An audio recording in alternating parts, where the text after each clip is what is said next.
À l'extrémité du village, là où la route poussiéreuse croisait un fouillis de ronces et de mauvaises herbes, se dressait une cabane délabrée dont les murs s'affaissaient sous le poids des années. Juste derrière son porche tordu se trouvait un berger allemand, attaché si étroitement que l'anneau lui mordait le cou. Il était apparu par une nuit d'automne, abandonné et ensanglanté, son pelage doré maculé de boue et de sang séché. Personne ne connaissait son histoire, seulement le grognement sourd et incessant qui s'échappait de sa gorge tel un tonnerre lointain. On apprenait aux enfants à se précipiter à l'intérieur au moindre signe avant-coureur de ce bruit, et même les citadins les plus courageux se précipitaient de l'autre côté de la rue pour éviter ces mâchoires claquantes. Chaque fois qu'il bougeait, la lourde chaîne de fer claquait contre le poteau, un son sinistre qui faisait frissonner les villageois. On l'appelait la bête, et pour cause. À 2 reprises, il avait mordu des âmes charitables qui osaient lui offrir de la nourriture, et une fois, il s'était jeté si férocement sur la main tendue d'une mère que les pleurs de son enfant avaient résonné dans la ruelle.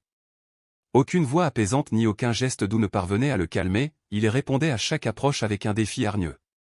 Désespéré, le maire décréta qu'il resterait attaché jour et nuit, et il resta ainsi, aboyant dans le vent, furieux contre le monde, un avertissement vivant pour tous ceux qui passaient.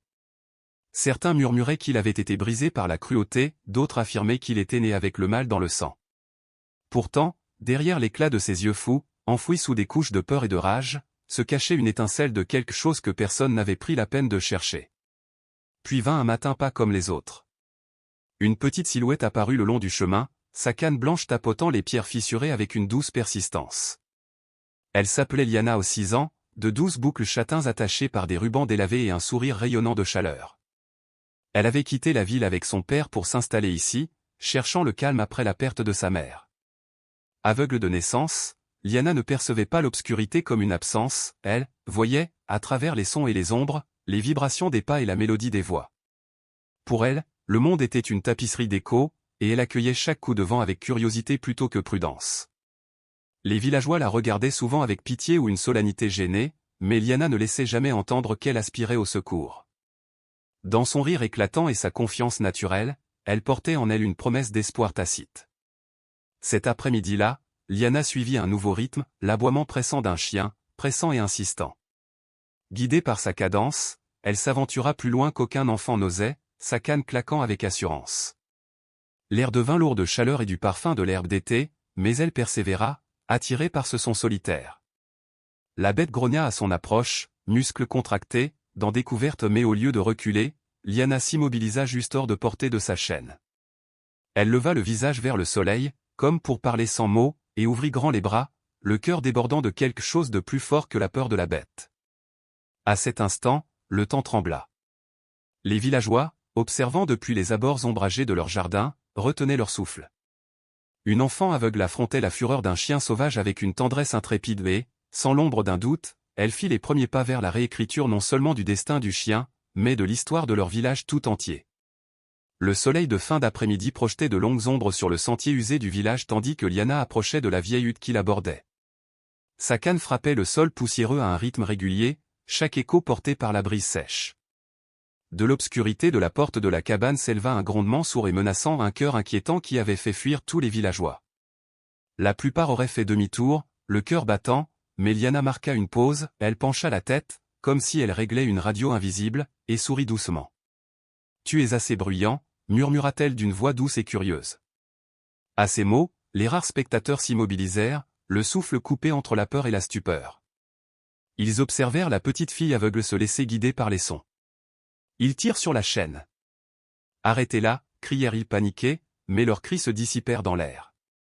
Imperturbable, Liana suivit simplement le son, chaque inspiration régulière et réfléchie, jusqu'à se retrouver à quelques mètres du berger allemand qui grognait. Sa chaîne de coups cliqueta comme des cloches de fer tandis qu'il s'élançait en avant, ses puissantes mâchoires claquant à quelques centimètres de sa manche. Pourtant, Liana ne broncha ni ne cria, elle resta parfaitement immobile, à l'écoute. « Tu sembles en colère » dit-elle d'une voix si douce qu'elle ressemblait presque à une chanson. Le grognement du chien s'amplifia et s'affaiblissait, le tonnerre grondant dans sa poitrine, mais il n'avança pas. Personne ne lui avait jamais parlé ainsi, on lui avait seulement crié des menaces ou lancé des regards effrayés. Là, au contraire, un enfant aveugle répondait à la fureur par la gentillesse. L'espace d'un instant, ils échangèrent un silence, deux êtres liés par la prudence et la curiosité. Puis, comme captivée par l'émerveillement, Liana s'agenouilla et s'allongea à plat ventre, tendant la main vers le chien. La créature se figea, les narines dilatées, mais ne bougea pas. En lui, une corde secrète vibra à nouveau. À son retour le lendemain, Liana se glissa jusqu'à la cabane sans être vue. Le souffle rauque et familier guidait ses pas.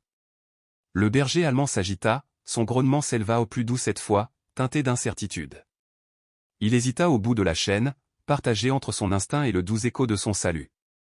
Et dans le silence de cet instant, la jeune fille et la bête découvrirent quelque chose qu'elle n'avait jamais connu auparavant, le pouvoir silencieux de la confiance. Elle s'arrêta juste derrière la clôture, respirant le silence. « C'est encore moi », murmura-t-elle, sa voix tremblante comme la brise dans les arbres.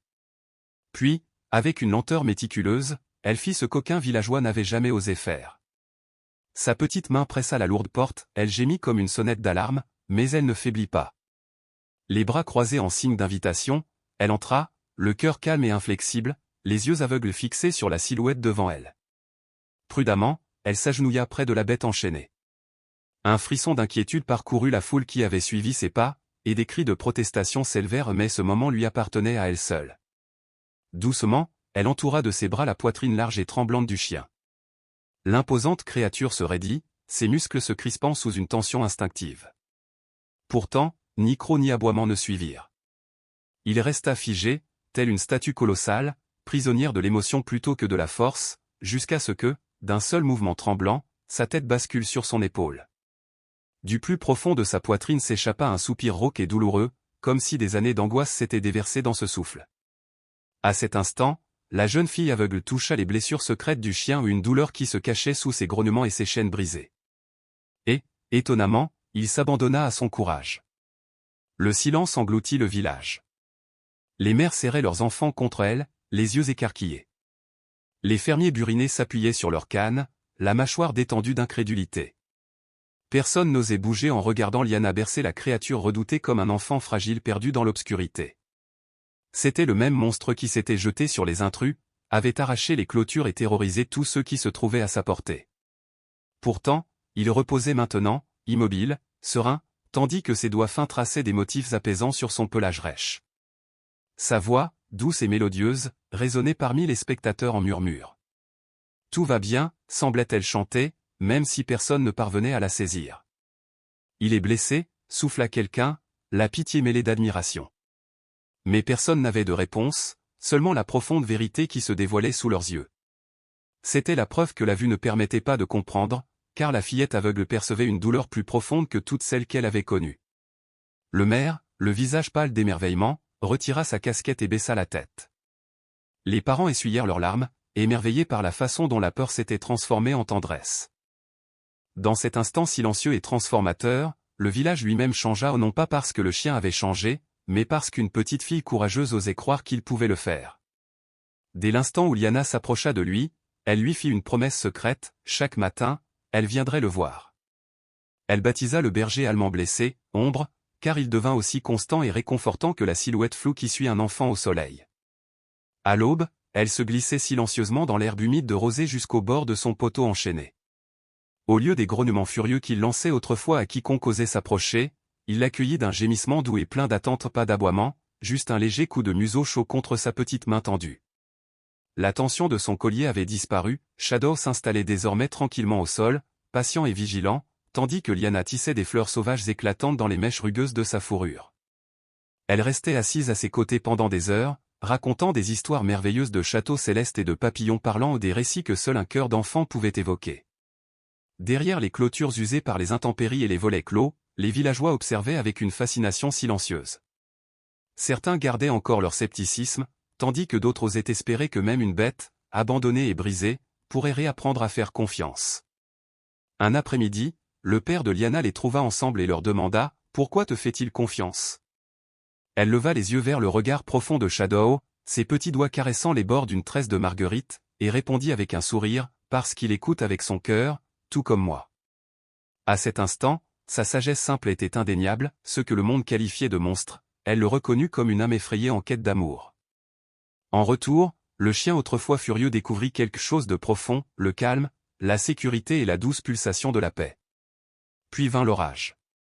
Le tonnerre gronda sur le village par un après-midi gris, et des nuages sombres s'amoncelaient comme des sentinelles silencieuses au-dessus du sentier forestier. Le père de Liana était arrivé en ville à cheval, la laissant seule au milieu du bourdonnement des insectes et du doux parfum de la terre humide. Attirée par le chant des oiseaux, elle s'aventura plus loin que d'habitude, sa petite canne tapotant doucement le sentier détrempé. Soudain, la pluie tomba en torrent violent, froide et incessante, et Liana glissa dans une ornière boueuse, sa canne lui échappant des mains. De retour à la hutte, Shadow regarda le ciel s'assombrir. Il aboya une fois, puis une autre, l'urgence craquant dans sa voix. D'un puissant mouvement de va-et-vient, il brisa la chaîne rouillée de son poteau et fila vers la forêt. Lorsqu'un villageois surpris l'aperçut traverser la place du village à toute vitesse, la queue haute, la bouche ouverte, Shadow courait déjà sous la canopée ruisselante. Au fond des bois, Liana était accroupie sur des genoux tremblants, sa voix douce et suppliante résonnant dans l'obscurité, ombre. Quelques instants plus tard, un grondement de pattes annonça son arrivée. Il surgit, décrivant des cercles protecteurs tout en léchant ses larmes, le corps bas et alerte. Puis, des sous-bois, 2 chiens sauvages surgirent, crocs découverts et grognants. Sans hésiter, Ombre les affronta de front. Ces grognements résonnèrent à travers les branches mouillées par la pluie, une déclaration féroce qu'aucun mal ne serait fait à l'enfant aveugle qu'il aimait. Et dans ce choc de pluie et de rage, Ombre devint plus qu'un gardien, il devint son héros. Lorsque les villageois firent irruption, Shadow gisait, haletant et en sang, bien que le danger eût disparu et la petite aveugle demeura indemne, blottie en sécurité aux côtés de son fidèle gardien. Dès que Shadow revint, Liana blottit contre son large flanc, une vague de soulagement et de gratitude parcourut la foule. Ceux qui avaient autrefois murmuré des avertissements craintifs accoururent maintenant avec des couvertures, des bandages et des mains tremblantes. Le maire, la voix étranglée, s'agenouilla près du berger blessé et pressa une paume reconnaissante contre sa fourrure, murmurant des remerciements qu'il pouvait à peine exprimer. Une infirmière bienveillante s'agenouilla aux pattes de Shadow, nettoyant délicatement chaque blessure à l'eau tiède et avec un chiffon doux, tandis que Liana refusait de le quitter, ses petits doigts enfouis profondément dans son épais pelage.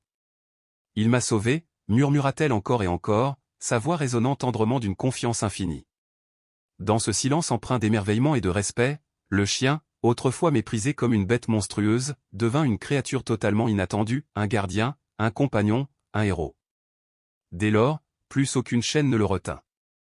Shadow était libre de ses mouvements, mais il ne s'éloignait jamais beaucoup de la main de Liana.